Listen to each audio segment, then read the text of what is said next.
2015-16 was the season that Jurgen Klopp took over Liverpool and began the long process of getting the Merseyside team back to where they belong, at the top of English and European football. Despite the poor start to the season that saw the departure of Brendan Rodgers, Klopp came in and was able to immediately turn around the club's fortunes, guiding Liverpool to 2 cup finals in his first season. Whilst neither final ended in silverware, it was a promising start on a long journey back to the top, and just 2 years later Jurgen Klopp and his men have swapped the Europa League final for a Champions League final against the mighty Real Madrid. With that in mind, let's see how far Liverpool have progressed in only 2 seasons.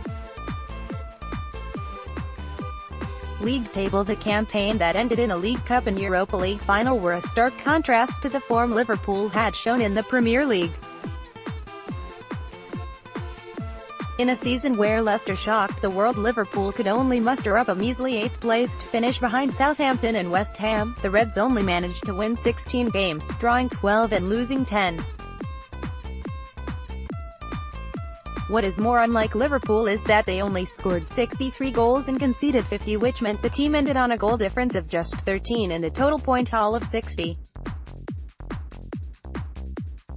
Compare that to Liverpool's league run this season. Liverpool only lost 5 times over the course of the season, drawing 12 times, again, and winning 21. The biggest difference is that Liverpool have secured Champions League football in successive seasons for the first time since Benitez left the club, beating Chelsea and Arsenal to that elusive 4th place whilst also making the Champions League final.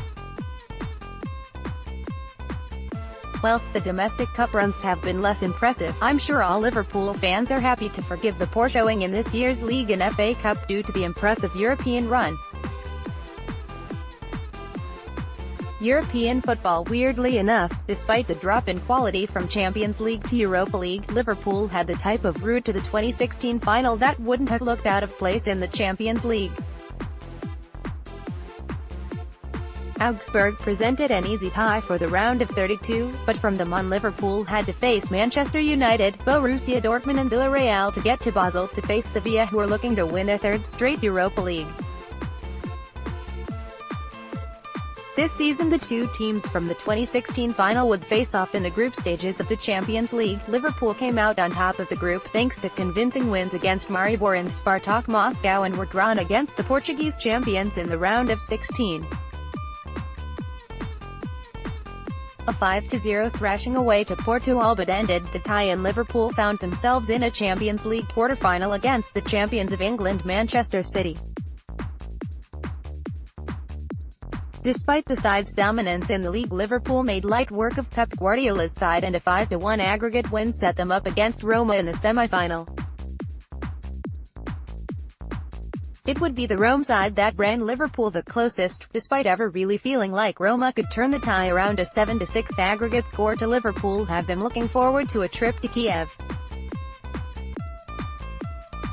Standing in the way of a 6th European Cup for Liverpool is the most difficult of footballing opponents. Just like Sevilla, Real Madrid face Liverpool looking to win their 3rd consecutive Champions League, a feat that no other side has achieved. Despite us not knowing the result of the final, getting to the final of the Champions League is a better achievement than the Europa League final, and it's a sign of how much the side has progressed under Jurgen Klopp.